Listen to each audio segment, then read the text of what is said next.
Good evening and welcome back to Enigma. As you can see, it's not Alfred here, but it's me, Arthur, and I'm going to share with you some horror stories for tonight. I hope you'll enjoy them, and if you do, please don't forget to subscribe, like this video and share it. Our first story is sent in by one of our subscribers, Scarlet Scars 11, and it's called Detention. Damn it, I thought as my pencil snapped. I sighed and got up, walking across the room. It wasn't the first time I got left alone in the detention hall. 10th times, if you count the slips in my bag. But honestly, I don't care as long as I'm alone. However, today I wasn't alone. In the quiet room was an intruder, listening to music with headphones and eating. How dare they not know that you have to be silent in the detention hall? It's the basic rule, it's even on the wall. I scowl as the first verse of Alfie comes along. How dare they use my favorite song to disrupt the silence? I turn on my heel and pick up the scissors. Walking up to them, I cut their headphones wire, and they looked up at me in rage. Blue and brown eyes mixed in anger and hate. "Dude, what the hell?" he growled as he stood up. I didn't speak because I must keep silent. The boy shoved me to the ground. "What the fuck is your problem?" He yelled as I stood up, and with a quick motion I cut his neck like I cut his headphone wires. And I watched as he choked on his own blood looking at me. Placing my finger to my mouth, I spoke. "You broke the rules of silence." A huge thank you to Scarlet Scars 11 for that story. Now we're going to move on to two other stories from the subreddit Short Scary Stories. Our second story for the evening is called The Worm King, and it's written by the user Cape on Breath. Worms are everywhere, all around us. If you went outside now and looked in your garden, you would find dozens, hundreds even. Scientists estimate that for every 26 kilos of biomass of mammals above ground, there is a corresponding 330 kilograms of worm biomass below ground. They outweigh all mammalian life by around 12 to 1. Although they are simple creatures, you can teach a worm to find its way out of a maze by shining light down the correct passages. If you cut a worm in half, each half grows into a new worm. If you take a worm that has been taught its way out of a maze and cut it in half, astonishingly, each half will now also know its way around the maze.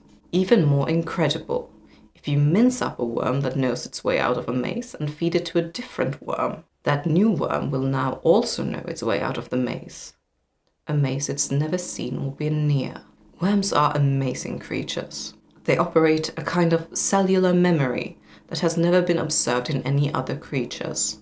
Swiss scientists, wanting to know more about the astonishing properties of worms, laced the food of hundreds of earthworms with radioactive isotopes to allow them to trace these amazing creatures' underground paths and habits.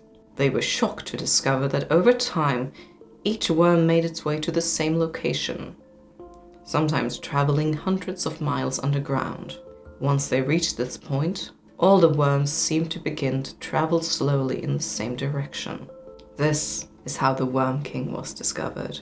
He tunnels underneath us, a pale giant, corpulent and stinking of the grave. He calls all his subjects to pay homage to him. They come, and with them they bring knowledge. For the monstrous Worm King devours them all, his knowledge and his power always expanding.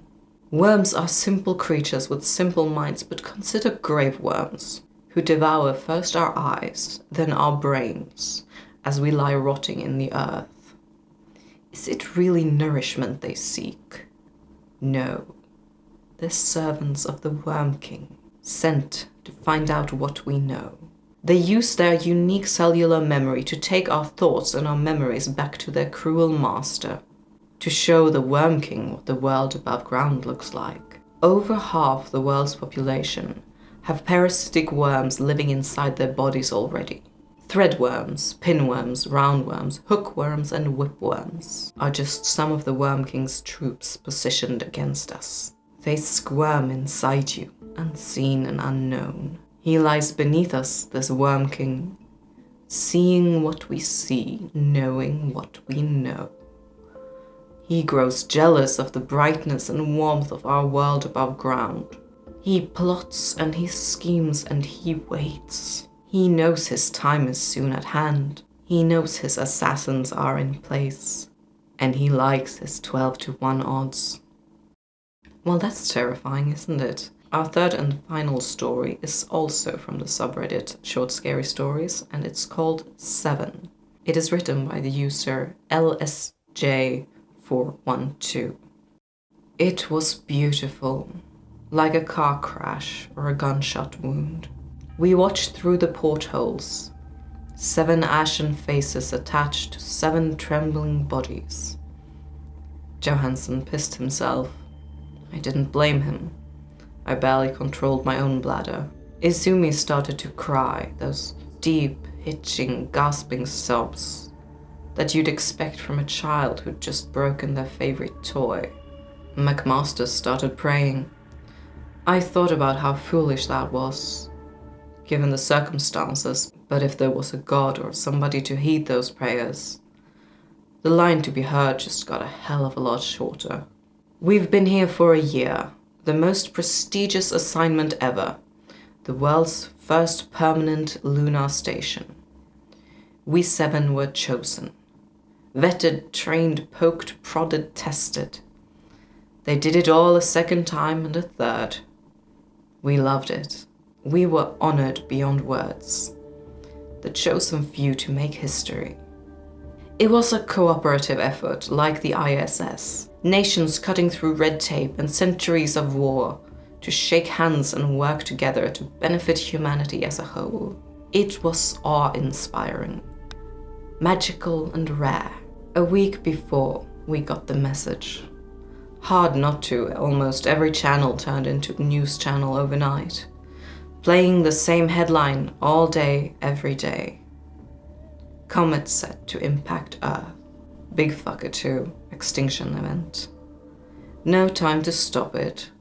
Don't know why they didn't see it sooner. Suddenly, nothing mattered anymore. And we watched, as carrion beasts at the slaughter, waiting for our turn to gorge ourselves. Like a flower it blossomed, and half the earth just vanished. The other half broke into countless pieces and went floating off into space. And just like that, 7 billion dwindled down to 7. There are 3 women and 4 men here. There would have been a chance to repopulate, except for one tiny detail. Without the Earth to bind us, we're just another rock drifting aimlessly through space. It's cold all the time and the temperature is steadily dropping. We voted today, 4-3, democratic till the end. I wish there could have been a better chronicle of humanity, a better testament to who we were and what we accomplished. But even if this somehow survives whatever fate our former moon is destined for, it could never be enough. So there's this. There used to be a planet called Earth. It was populated by humans and other odd creatures. We are the last, and instead of wasting away and suffering, we have decided to step into the airlock together and evacuate ourselves into space. And that's all you really need to know about us. And that's our stories for tonight. I hope you enjoyed this, and perhaps for next time Alfred will actually be back to read the stories instead of me. If you have any stories you'd like to see featured, or if you're writing them yourself, feel free to send them into our Facebook page or here on YouTube. Thank you so much for watching, and I will see you soon. Bye.